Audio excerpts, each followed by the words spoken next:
welcome to Room 212's presentation of the Salem witch trials. Today we are reenacting Rebecca Nurse's trial. Rebecca Nurse was a devout church member. Even so, it was a common belief at the time that witchcraft ran in families. Years before, Rebecca's mother was accused of being a witch. It never went to trial, but the people never forgot it. Rebecca was also known at times to argue with her neighbors. One argument took place over a group of pigs wandering into her yard.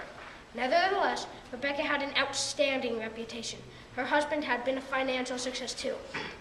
The couple was a symbol of the prosperous Salem town. When the split took place in Salem, he sided against the Salem village. Ann Putnam's mother led the charge against Rebecca. While sick in her home, a minister visited Ann's mother. She was under some sort of attack that left her completely stiff. Then she began flailing her arms and legs and yelling for Rebecca Nurse to be gone. An argument took place between the invisible spirits of Rebecca and Ann's mother. The minister witnessed all of it, and Rebecca would answer for it in court. The judge liked and respected Rebecca Nurse. He pleaded with her to confess so that they would not have to convict her. Rebecca stood her ground and insisted that she was innocent of charges.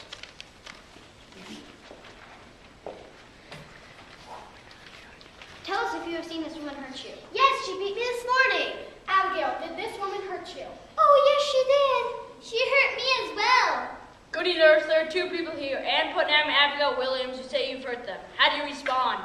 I can say that before God I am innocent. God will clear my name. We all hope that you are innocent, but if you are guilty, God will discover it. Kenny, what do you have to say? When Rebecca came into my house, I was seized with sickness. Here are not only these three witnesses, but also the wife of Mr. Putnam, Ann's mother. She said that you tempted her to turn away from God and that you also hurt her. I am innocent of this charge. I haven't left home in 8 or 9 days. Didn't you bring that black man with you? Didn't you tell me to tempt God and die? Oh, Lord, help me. She hurt me too.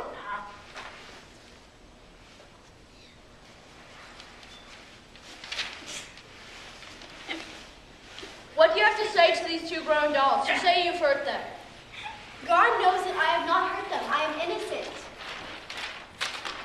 It is awful to see all the suffering in these people, yet you stand there with dry eyes, unaffected at all. You do not know what is in my heart and how I feel. You would do yourself a favor if you would only confess and give God the glory. I'm innocent of these charges as an unborn baby would be. You only need to confess and give glory to God. If you are innocent, I pray that God will clear you. But if you are guilty, I know He will discover. Give me a straight answer. Are you familiar with any of these spirits? No, I'm only familiar with the Spirit of God alone. What do you say to these charges that a black man whispered in your ear and yellow birds flying all about you? What do you say to these charges? It is all false. I am clear of these charges. Could it be possible that you were witched but have not been tempted yet? No.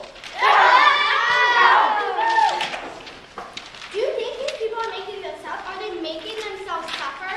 I cannot tell. That is a strange answer. Everyone can judge himself or herself. I must be silent on this issue. They say you've hurt them. If you think they're making this accusation up, you must see them and hate them as murderers.